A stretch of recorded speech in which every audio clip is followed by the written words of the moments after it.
Қайырлы күн барлықтарыңызға. Бүгін осындай өте ерекше әдемі көрінетін әрі дәмді тауық етімен асқабақ қосылған манты дайындадым.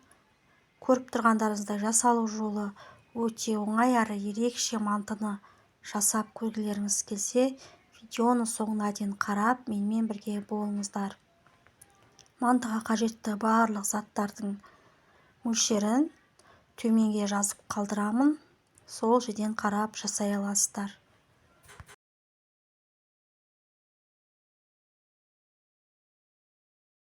Ең алдымен қамырын дайындап қоямыз. Бөлме температурасындағы жылы суымызға 1 шай қасық тұзымызды қосып, тұз ерігенше араластырып аламыз. Електен өткізілген ұнымызға суымызды қоса отырып, қамыр илеп қоямыз. Қанша ұн, қанша су қостым, төменге описание бөліміне жазып қоямын, сол жерден көре аласыздар.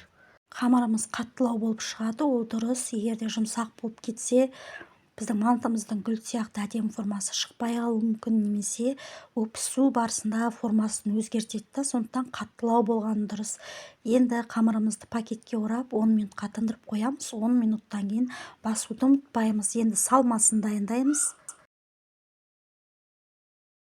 Салмасына бізге капуста, асқабақ, пияз және де картошка керек болады.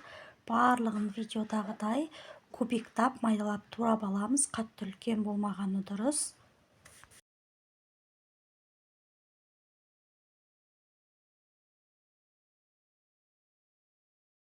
Енді бізге 500 грамм фарш керек болады.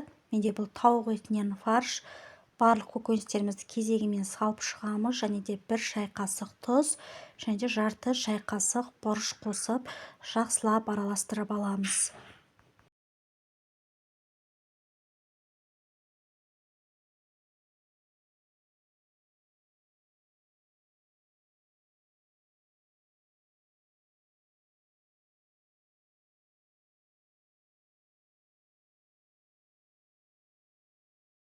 Қамырымызды жаңа бір басып қойған болатынбыз. Енді тағы да жақсылап бір басып 10 минутқа тындырып қоямыз. Сол кезде қамыр жұмсарып, қанып, жақсы жайылатын болады.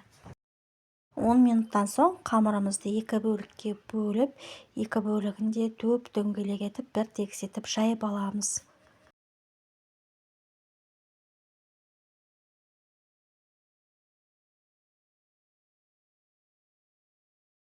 Жайылған қамырымызды мантының қамырына кесілгенде етіп 4 бұрыштап кесіп аламыз. Енді салмасын салып, гүл мантыны жасауға кірісеміз. Жасалу жолы өте оңай. Кәдімгі мантыны түйіп жатқандай 4 бұрышын теңестіреміз. Одан кейін 4 қабырғасын осылай бір-біріне біріктіріп шықсақ, бізде әдемі гүл тәрізді форма шығады. Тағы да көрсетемін, міне 2 бұрышын теңестірдім, одан кейін тағы да 2 бұрышын теңестірдім, яғни 4 бұрышын теңестіреміз. Одан кейін мына 2 қабырғаларын осылай үстіңгі жағын біріктіретін болсақ, бізде гүл тәрізді әдемі форма шыға келеді.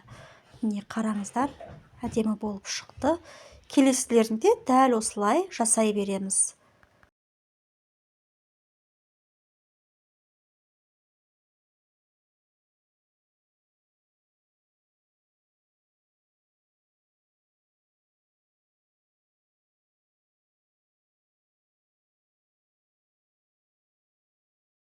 Міне менің гүл тәрізді формадағы ерекше әдемі мантыларым дайын болды жасалып.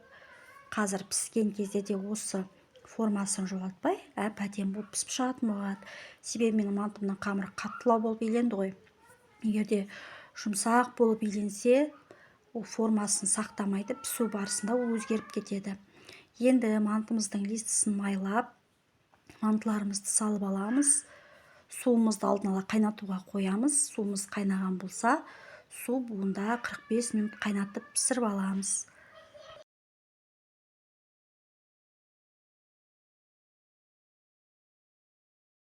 Міне манты осылай пісіп шықты.